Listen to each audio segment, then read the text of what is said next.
students. This is lecture number 5 of alcohols, phenol and ethers, and in today's class we will discuss chemical properties of alcohols. That means we are going to discuss chemical reactivity of alcohols और the chemical reactions of alcohol. अब chemical reactions जो alcohol की आती हैं उसके लिए हम अगर alcohol का structure देखें कि कुछ इस तरह से ये alkyl group लगा हुआ है और उसके साथ OH bond लगी हुई है. alcohol में hydroxyl group present होता है. अब इसमें अल्कोहल में एक बॉन्ड कार्बन ऑक्सीजन के बीच में दिखाई है और दूसरी बॉन्ड ऑक्सीजन और हाइड्रोजन के बीच में दिखाई है. ऑक्सीजन की इलेक्ट्रोनेगेटिविटी कार्बन से भी ज़्यादा है, हाइड्रोजन से भी ज़्यादा है. तो जो दोनों बॉन्ड है यानी कार्बन ऑक्सीजन की बॉन्ड और ऑक्सीजन हाइड्रोजन के बीच की बॉन्ड दोनों पोलर इन नेचर होंगी. बॉन्ड में पोलैरिटी होगी और अगर बॉन्ड में पोलैरिटी है तो फिर रिएक्टिविटी आ जाएगी यानी बॉन्ड ब्रेक होगी और कुछ नए प्रोडक्ट्स बन के आएंगे. तो अल्कोहल में अगर हम देखें तो अल्कोहल के अंदर दो पोलर बॉन्ड्स प्रेजेंट होती हैं. अब दो पोलर बॉन्ड होने की वजह से बॉन्ड कार्बन ऑक्सीजन के बीच की भी टूट सकती है. यानी अगर हम क्लीवेज की बात करें तो कार्बन ऑक्सीजन के बीच में भी ये बॉन्ड जो है वो क्लीव हो जाएगी. सेम वे ऑक्सीजन और हाइड्रोजन के बीच की बॉन्ड भी टूटती है. तो जो केमिकल रिएक्टिविटी आती है वो दोनों की वजह से आती है यानी कार्बन ऑक्सीजन के बीच की बॉन्ड टूटने से और ऑक्सीजन और हाइड्रोजन के बीच की बॉन्ड टूटने से. और इसी को ही हम अलग अलग ग्रुप में या कैटेगरीज में डिस्कस करेंगे. अब अगर ऑक्सीजन और हाइड्रोजन के बीच की बॉन्ड टूटती है तो किस तरह टूटेगी? हेट्रोलिटिक फिशन से टूटेगी. ऑक्सीजन की इलेक्ट्रोनेगेटिविटी हाइड्रोजन से बहुत ज़्यादा है, राइट. तो एक हेट्रोलिटिक फिशन होगा और यहाँ से जो H है वो H+ के फॉर्म में निकलेगा. और अगर H+ के फॉर्म में निकल रहा है यानी एक तरह से प्रोटॉन डोनेट हो रहा है तो अल्कोहल्स को हम बोलते हैं कि अल्कोहल्स जो होते हैं they are acidic. Basically they are acidic in nature. Acidic nature दो ये अलग बात है कि वाटर से भी कम होता है अगर हम मिथाइल अल्कोहल को छोड़ दें तो अल्कोहल का एसिडिक नेचर बहुत ज़्यादा नहीं होता. लेकिन ऑक्सीजन और हाइड्रोजन के बीच की बॉन्ड में अगर प्रोटॉन निकल रहा है तो वो प्रोटॉन की रिलीज जो हो रही है उसको हम बोल रहे हैं कि वो अल्कोहल का एसिडिक नेचर शो कर रहा है. अब अगर हम अपने अल्कोहल्स देखें जो अल्कोहल्स हमारे पास तीन मेन कैटेगरीज हैं, प्राइमरी अल्कोहल, सेकेंडरी अल्कोहल और टर्शियरी अल्कोहल, राइट. स्ट्रक्चर हमें पता है कि टर्शियरी अल्कोहल वो अल्कोहल्स होते हैं जिसमें जो OH बॉन्ड जिस कार्बन के साथ कनेक्टेड होगी वो इंटर्न तीन और कार्बन के साथ कनेक्टेड होगा या अल्काइल ग्रुप्स के साथ कनेक्टेड होगा. ये स्ट्रक्चर टर्शियरी का है. This is for secondary and this is for primary. अब कार्बन के साथ जो R अल्काइल ग्रुप लगे हुए हैं, CH3 ग्रुप या जो भी ग्रुप यहाँ पे लगे होंगे हमारे, वो क्या करेंगे? प्लस आई इफेक्ट शो करते हैं. जो अल्काइल ग्रुप्स होते हैं वो प्लस आई या इलेक्ट्रॉन विड्रॉइंग नेचर शो करते हैं, इलेक्ट्रॉन डोनेट करेंगे. तो जब हम रिएक्टिविटी की बात करेंगे कि प्राइमरी, सेकेंडरी और टर्शियरी की ऑर्डर ऑफ रिएक्टिविटी क्या आ रही है, दो तरीके से. एक OH बॉन्ड के टूटने का रिएक्टिविटी की बात करेंगे, रिएक्टिविटी ऑर्डर, राइट. और दूसरा जो हम बात करेंगे वो कार्बन ऑक्सीजन क्लीवेज की बात करेंगे, राइट. OH क्लीवेज किस तरह से हो रहा है और CO क्लीवेज किस तरह से हो रहा है. तो अभी आप टर्शियरी का स्ट्रक्चर देखिए. यहाँ पे प्लस आई इफेक्ट मैक्सिमम है, इलेक्ट्रॉन डोनेट कर रहा है. इलेक्ट्रॉन डोनेट कर रहा है तो इंटर्न हो क्या रहा है, ये कार्बन के ऊपर इलेक्ट्रॉन्स आएंगे, राइट. ये जो यहाँ से इलेक्ट्रॉन अपना रिपेल कर रहा है कार्बन के ऊपर नेगेटिव चार्ज आएगा. इंटर्न क्या होगा, कार्बन ऑक्सीजन की तरफ ये नेगेटिव चार्ज ट्रांसफर करेगा. तो ये जो बॉन्ड है कार्बन ऑक्सीजन के बीच की बॉन्ड है ये वीक हो जाएगी. और टर्शियरी अल्कोहल में जब हम रिएक्टिविटी की बात करते हैं तो CO क्लीवेज जो है वो सबसे अच्छा टर्शियरी में होता है. यानी जो रिएक्टिविटी ऑर्डर आता है वो आता है टर्शियरी, सेकेंडरी और प्राइमरी. और यही अगर हम O और H के बॉन्ड की क्लीवेज की बात करें तो ये प्लस आई जो है मिनिमम हो रहा है अगर हम प्राइमरी अल्कोहल की बात करें. तो ऑर्डर इसका रिवर्स हो जाएगा. This will be primary, secondary और टर्शियरी, राइट. तो जो रिएक्टिविटी ऑर्डर आता है बॉन्ड टूटने में जो प्रेफरेंस मिलेगी तो वो OH क्लीवेज मिलेगी प्राइमरी अल्कोहल को ज़्यादा, राइट. तो टर्शियरी अल्कोहल में जो तीन अल्काइल ग्रुप्स लगे हुए हैं ये तीन अल्काइल ग्रुप क्या कर रहे हैं, ऑक्सीजन पे इलेक्ट्रॉन डेंसिटी को बढ़ा रहे हैं. और ऑक्सीजन पे जब इलेक्ट्रॉन डेंसिटी बढ़ती है तो प्रोटॉन की रिलीज थोड़ी सी डिफिकल्ट हो जाती है. प्रोटॉन आसानी से रिलीज नहीं होता. और अगर प्रोटॉन रिलीज नहीं हो रहा है तो अगर हम एसिडिक नेचर की बात करेंगे तो जो टर्शियरी अल्कोहल्स हैं वो लीस्ट एसिडिक इन नेचर होंगे. और इसी के ऑपोजिट जो प्राइमरी अल्कोहल्स होंगे उसमें मिनिमम प्लस आई इफेक्ट आ रहा है. मिनिमम प्लस आई इफेक्ट होने की वजह से जो एसिडिक एसिडिक कैरेक्टर है वो बढ़ जाएगा। तो अगर हम रिलेशनशिप की बात करें कि एसिडिक कैरेक्टर और प्लस आई इफेक्ट में क्या रिलेशनशिप है, तो हम लिख सकते हैं कि acidic nature is inversely proportional two plus I effect. यानी जैसे जैसे प्लस आई इफेक्ट बढ़ेगा वैसे वैसे क्या होगा, एसिडिक नेचर कम होता चला जाएगा। तो टर्शरी अल्कोहल्स जो हैं वो प्राइमरी अल्कोहल के comparatively come acidic in nature है। तो अगर हम ऑर्डर लिखें तो एसिडिक नेचर का जो ऑर्डर आएगा, ठीक है, एसिडिक नेचर ऑफ अल्कोहल की बात करें तो क्या होना चाहिए, सबसे ज़्यादा एसिडिक हमें दिख रहे हैं हमारे प्राइमरी अल्कोहल्स, तो ऑर्डर हो जाएगा प्राइमरी, सेकेंडरी और टर्शरी, ये ऑर्डर आएगा। अब इसमें भी अगर हम बात करें प्राइमरी अल्कोहल्स में, तो प्राइमरी अल्कोहल्स में मिथेनॉल भी आता है, इथेनॉल भी आता है, दोनों आते हैं। तो हम इथेनॉल की बात करेंगे तो इथेनॉल जो है, सॉरी, मिथेनॉल जो है वो इथेनॉल से ज़्यादा एसिडिक होता है, राइट। अब उसका रीज़न क्या हो सकता है, अगर हम स्ट्रक्चर लिखें CH3OH और इथेनॉल लिखें तो वो है CH3CH2OH। Again you can see यहाँ पे क्या हो रहा है, ये जो कार्बन ऑक्सीजन के बीच की बॉन्ड है इस पे क्या हो रहा है, यहाँ पीछे से ये CH3 है जो क्या कर रहा है, प्लस आई इफेक्ट शो कर रहा है। अब प्लस आई इफेक्ट शो कर रहा होगा और यहाँ मिथाइल ग्रुप लगा हुआ है, तो मिथाइल ग्रुप के साथ इधर और कोई भी ग्रुप नहीं है, CH3 कार्बन, एक ही कार्बन प्रेजेंट है, राइट। तो प्लस आई इफेक्ट किसमें ज़्यादा होगा, ऑब्वियसली बात है प्लस आई इफेक्ट इसमें ज़्यादा होगा। तो दोनों के एसिडिक नेचर को अगर हम कंपेयर करें तो अभी हमने कहा कि जैसे जैसे प्लस आई इफेक्ट बढ़ता है एसिडिक नेचर कम हो जाता है। तो जो मिथेनॉल है वो मिथेनॉल ज़्यादा एसिडिक होता है किससे, इथेनॉल से, राइट। और ये अल्कोहल्स जो हैं ये वाटर से भी कम एसिडिक होते हैं, राइट, वाटर से भी कम एसिडिक होंगे। लेकिन अगर हम मिथेनॉल की बात करें तो मिथेनॉल जो है वो वाटर से ज़्यादा एसिडिक होता है।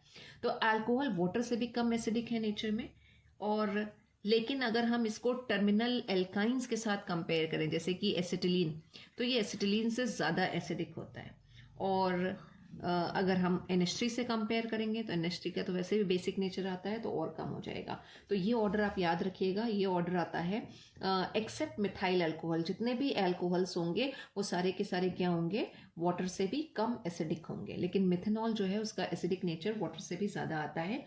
हम किस तरह से बता सकते हैं एसिडिक नेचर को, हमारे पास एक्सपेरिमेंटल ऐसी कौन सी चीज़ है जिससे एसिडिक नेचर बताया जा सकता है, तो वो है dissociation constant for acid, Ka, right. जितना ज़्यादा Ka होगा या Ka की वैल्यू होगी उतना ज़्यादा एसिडिक इन नेचर होगा, यानी Ka is directly proportional to acidic character, right. और इसी का इन्वर्स अगर हम बात करें तो pKa, तो जैसे जैसे pKa की वैल्यू कम होती जाती है वैसे वैसे एसिडिक कैरेक्टर बढ़ता जाता है। तो अगर 3 Ka वैल्यू दे रखी हो और उसके बेसिस पे आपसे पूछा जाए एसिडिक कैरेक्टर बताने के लिए, तो जिसका Ka यानी dissociation constant for particular acid जिसका जितना ज़्यादा होगा उसका उतना ही ज़्यादा एसिडिक कैरेक्टर आएगा। अब फर्स्ट कैटेगरी हम देखते हैं जहाँ रिएक्शंस हमारे पास आ रही हैं due to the breaking of OH bond, ये वाला बॉन्ड टूट रहा है, COH का बॉन्ड टूट रहा है, और COH का बॉन्ड टूटेगा तो हेट्रोलिटिक फिशन से टूटेगा, ठीक है। ये जो इलेक्ट्रॉन पेयर होगा ये ऑक्सीजन पे आ जाएगा, और अगर ऑक्सीजन पे ये इलेक्ट्रॉन पेयर आ जाएगा तो ऑक्सीजन जो होगा उसके ऊपर नेगेटिव चार्ज आ जाएगा, और अगर उसके ऊपर नेगेटिव चार्ज आ रहा है तो इसका मतलब वो किसकी तरह बिहेव करेगा, एक न्यूक्लियोफाइल की तरह बिहेव करेगा। तो इस रिएक्शन में जो ऑक्सीजन है वो किसकी तरह, या ये कहें जो अल्कोहल है वो किसकी तरह बिहेव करता है, अल्कोहल्स behaves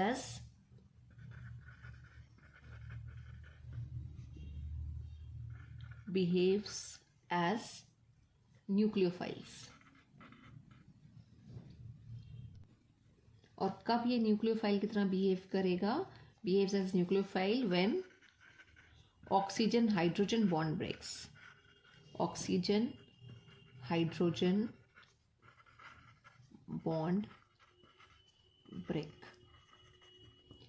राइट। और ऑर्डर ऑफ रिएक्टिविटी की तो हम पहले ही बात कर चुके हैं कि जब ये वाली बॉन्ड टूटती है ऑक्सीजन और हाइड्रोजन के बीच की, तो जो ऑर्डर ऑफ रिएक्टिविटी आती है वो आती है प्राइमरी, सेकेंडरी और टर्शरी। अब इसमें जो सबसे पहली रिएक्शन है वो है रिएक्शन विद मेटल्स या फिर सोडियम मेटल। आपने ऑर्गेनिक के प्रैक्टिकल्स लिखे हैं उसमें आपने फंक्शनल ग्रुप लिखा है अल्कोहल के लिए भी। तो उसमें जो सबसे पहला टेस्ट लिखते हैं अल्कोहल को टेस्ट करने के लिए वो यही लिखते हैं कि अगर टेस्ट ट्यूब में हम अल्कोहल ले लें, सपोज इथाइल अल्कोहल ले लिया और उसमें अगर एक सोडियम का पीस डालें तो हाइड्रोजन गैस डिस्प्लेस होती है, राइट। तो अगर हम इथाइल अल्कोहल यहाँ पे ले लेते हैं C2H5OH, राइट, ये, और सोडियम मेटल के साथ या किसी भी एक्टिव मेटल के साथ अगर हम रिएक्शन करा रहे हैं, कैल्शियम, मैग्नीशियम, एल्युमिनियम, मतलब फर्स्ट ग्रुप, सेकंड ग्रुप या फिर थर्ड ग्रुप से एल्युमिनियम, कोई भी मेटल हो सकती है, तो बॉन्ड ये टूटनी है, राइट, ये बॉन्ड टूटेगी। तो सबसे पहले क्या बन के आएगा, C2H5 और O, और ऑक्सीजन के पर लोन पेयर तो थे ही, नेगेटिव चार्ज आ गया, यहाँ से H+ निकल गया। ये जो बन के आया है this is called ethoxide, ethoxide. अब इसी में यहाँ पे आके Na+ अटैच्ड हो जाएगा, Na+ इलेक्ट्रॉन डोनेट करेगा, इलेक्ट्रॉन डोनेट करके Na+ के फॉर्म में आएगा। अब ये जो बनी स्पीशीज इसको हम बोलेंगे सोडियम इथॉक्साइड। तो ये इथॉक्साइड आयन था, जब इसमें Na+ जोड़ा है तो वी आर गेटिंग C2H5ONa और इसको हम बोल रहे हैं सोडियम इथॉक्साइड, राइट। और प्लस जो वहाँ से H+ निकला था वो इलेक्ट्रॉन को एक्सेप्ट करेगा, और इलेक्ट्रॉन को जब एक्सेप्ट करेगा तो वो हाइड्रोजन गैस, 2 H मिलके हाइड्रोजन गैस बना लेंगे। अब इसको हमें बैलेंस करना पड़ेगा, तो we can write this way, ये हो जाएगा, और यहाँ पे भी 2 मॉलिक्यूल्स आ गए इसके, और ये 2Na, रिएक्शन बैलेंस हो गई। हाइड्रोजन गैस डिस्प्लेस होती है, हाइड्रोजन गैस डिस्प्लेस होगी तो जैसे ही टेस्ट अगर हम लैब में करते हैं और टेस्ट ट्यूब में हम इथाइल अल्कोहल लेके उसमें अगर हम सोडियम का पीस डाल रहे हैं तो उसमें हमें बबल्स दिखाई देते हैं कि बबल्स का फॉर्मेशन होगा वहाँ पे, राइट, जिससे ये पता चल रहा है कि हाइड्रोजन गैस फॉर्म हुई है। और अगेन ये रिएक्शन क्या शो कर रही है, ये अल्कोहल का एसिडिक नेचर भी शो कर रही है। अल्कोहल बहुत ही वीक एसिड होते हैं, लिटमस टेस्ट नहीं देंगे, लेकिन सोडियम मेटल में ये हाइड्रोजन को डिस्प्लेस करेंगे। तो ये पहली रिएक्शन है जहाँ पे यू कैन इजीली सी क्या हो रहा है, O और H के बीच की बॉन्ड टूट रही है, हाइड्रोजन निकल रहा है, और वो हाइड्रोजन गैस के फॉर्म में, बबल्स के फॉर्म में हमें दिखाई देगा अगर हम इस रिएक्शन को परफॉर्म करें। यही रिएक्शन अगर हम कराएं HNO3 के साथ, reaction with HNO3, nitric acid के साथ अगर रिएक्शन करा रहे हैं, और इथाइल अल्कोहल के साथ ही हम रिएक्शन लिखते हैं C2H5O और H, ये बॉन्ड हमें यहाँ से निकालना है, प्लस HNO3, राइट। तो ये C2H5O हमारे पास बच रहा है, बॉन्ड टूटेगी यहाँ से, और यहाँ पे आ जाएगा नाइट्रो ग्रुप, NO2 ग्रुप लग गया, ये हमारे पास बन गया ethyl nitrate, ethyl nitrate, right. तो यहाँ से NO2 निकला, एक ऑक्सीजन है और एक और 2 हाइड्रोजन है, प्लस क्या आ जाएगा यहाँ पे H2। तो this is the reaction of ethyl alcohol with HNO3। Again एक इम्पॉर्टेंट रिएक्शन है ईस्टरिफिकेशन की, ईस्टर का फॉर्मेशन। ये भी हमने प्रैक्टिकल में अल्कोहल का जब टेस्ट लिखा था या फंक्शनल ग्रुप का जब टेस्ट लिखा था तो वहाँ पे इस रिएक्शन को ही परफॉर्म किया था, ईस्टरिफिकेशन, यानी एक एसिड और अल्कोहल जब in presence of concentrated sulphuric acid react करते हैं, हम उन्हें हीट करते हैं तो ईस्टर का फॉर्मेशन होता है, फ्रूटी स्मेल आती है। ये जो रिएक्शन है अपने आप में रिवर्सिबल है। सबसे पहले हम लिख लेते हैं इस रिएक्शन को, CH3COOH, एक एसिड ले लिया, प्लस इथाइल अल्कोहल ले लिया, C2H5OH, राइट। और इस रिएक्शन को हम बोलते हैं कि ये एक रिवर्सिबल रिएक्शन है। तो अगर रिएक्शन रिवर्सिबल है तो हम इसको एक कैटलिस्ट की प्रेजेंस में कराते हैं, H2SO4 ले लेते हैं, इनफैक्ट कॉन्सेंट्रेटेड H2SO4 की 2 से 3 ड्रॉप यूज़ करते हैं अगर हम लैब में रिएक्शन कर रहे हैं, या फिर ड्राई HCl। ये करता क्या है, कॉन्सेंट्रेटेड सल्फ्यूरिक एसिड एक कैटलिस्ट की तरह काम करता है और rate of reaction forward direction में बढ़ा देता है। As well as we also know कि ये बहुत अच्छा डिहाइड्रेटिंग एजेंट है और प्रोटीनेटिंग एजेंट भी है, यानी प्रोटॉन प्रोवाइड करेगा। तो जब हम एसिड और अल्कोहल के बीच की रिएक्शन कराते हैं तो यहाँ जो एसिड है उसमें जो ऑक्सीजन और हाइड्रोजन के बीच की बॉन्ड है वो नहीं टूटती है, अल्कोहल के बीच की जो ऑक्सीजन और हाइड्रोजन की बॉन्ड है वो टूटती है, इस चीज़ को ध्यान रखिएगा। तो यहाँ पे जो बॉन्ड टूटेगी, राइट, उससे क्या आएगा, हमारा O और H के बीच की बॉन्ड टूटी तो जो H है वो रिलीज होगा अल्कोहल से, राइट, और OH जो है वो पूरा का पूरा कहाँ से आएगा, एसिड से आएगा।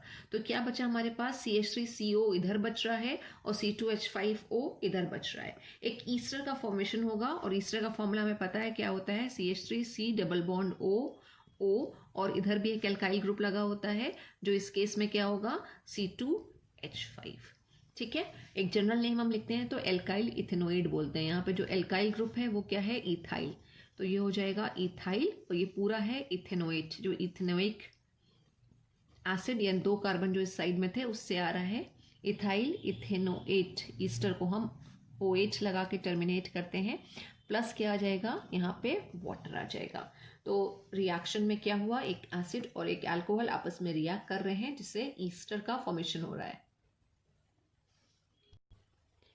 Now we will discuss some more chemical reactions in which the breaking or cleavage of carbon oxygen bond is involved। जो कार्बन ऑक्सीजन के बीच में कोवलेंट बॉन्ड बना हुआ है वो बॉन्ड के टूटने से जो रिएक्शन आएगी, इसमें सबसे पहली रिएक्शन हम डिस्कस करते हैं reaction with halogen acid. Simple सी रिएक्शन है, हम एल्काइल हेलाइड्स में भी पढ़ चुके हैं, विद हेलोजन एसिड जिसको हम HX लिखते हैं, राइट।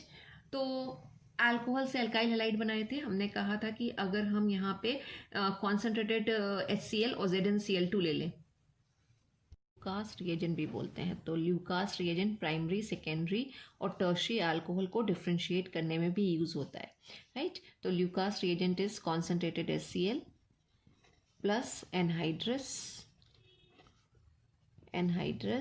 Zinc chloride.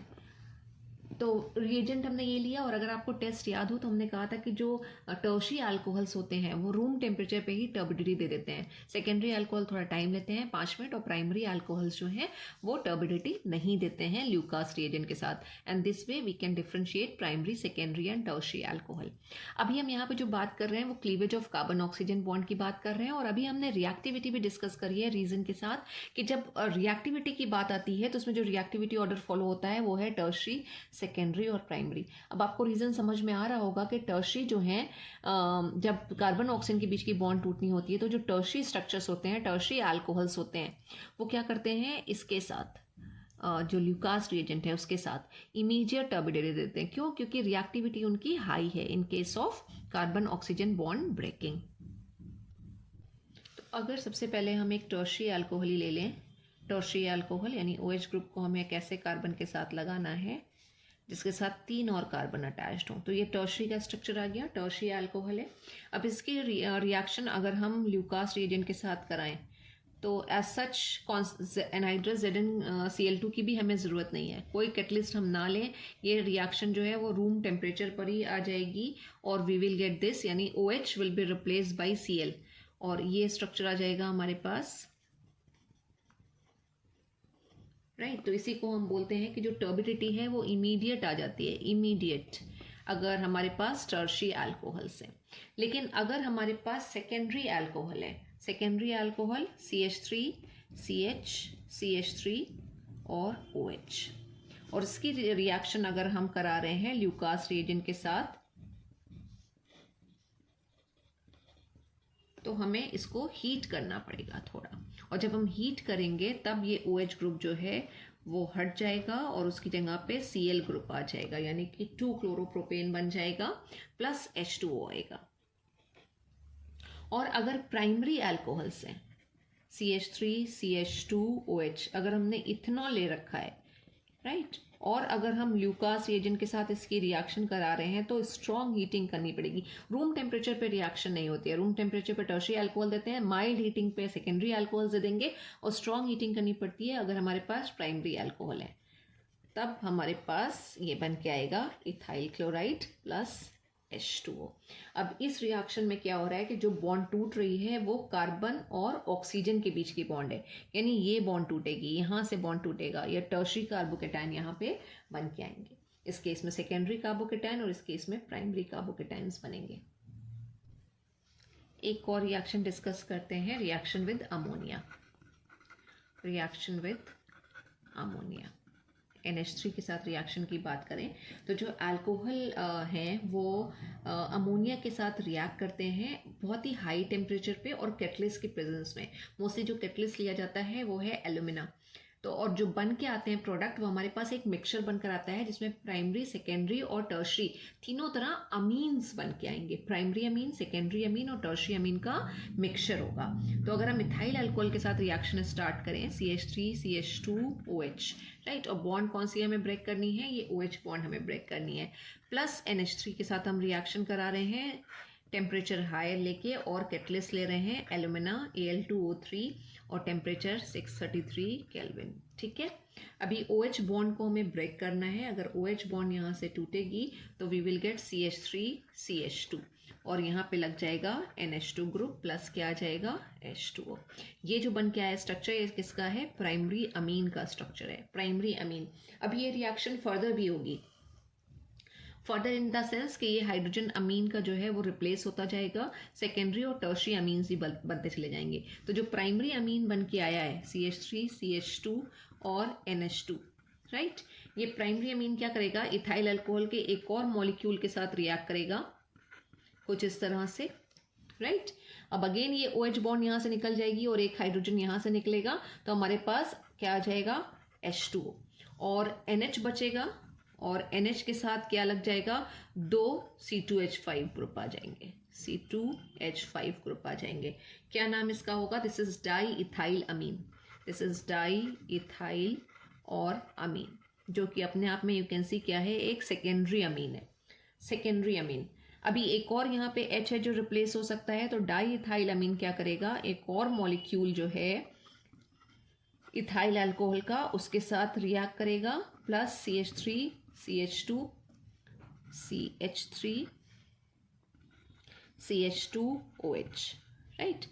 तो ये OH और ये H निकल जाएंगे वाटर मॉलिक्यूल के फॉर्म में and we will get N और 3 CH3 आ जाएंगे, यानी कि 3 डिग्री ये ट्राई इथाइल अमीन का फॉर्मेशन होगा प्लस H2O। तो हमें मिल क्या रहा है, हमें टर्शरी का स्ट्रक्चर आएगा और इधर हमने इथाइल ग्रुप लग लिया था तो ये C2H5 होगा, मिथाइल लिया होता तो मिथाइल ग्रुप आ जाता। तो दिस इज ट्राई इथाइल अमीन या टर्शरी अमीन का स्ट्रक्चर आ गया। तो अगर अमोनिया के साथ रिएक्शन करा रहे हैं अल्कोहल्स की तो पूरा का पूरा OH रिप्लेस हो जाएगा और उसकी जगह पे क्या आ जाएगा, NH2 ग्रुप आ जाएगा। लेकिन प्रॉब्लम ये है कि हमें यहाँ पे मिक्सचर्स मिलेंगे जिसमें प्राइमरी, सेकेंडरी और टर्शरी तीनों अमीन प्रेजेंट होंगे।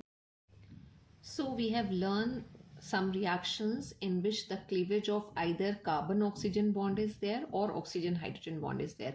Ab in the next class we will see some more reactions which involve the both the cleavage of alkyl as well as hydroxyl group, यानी जो उसके साथ alkyl group लगा है उसमें से हाइड्रोजन भी रिमूव होगा और पूरा का पूरा हाइड्रोक्सिल ग्रुप का भी रिमूवल होगा। और उसकी बहुत ही पॉपुलर सी रिएक्शन है जो हमने पहले भी करी थी, जो है डिहाइड्रेशन ऑफ अल्कोहल्स और एल्कीन का फॉर्मेशन मैकेनिज्म के साथ, that we will see in next class. Thank you so much students.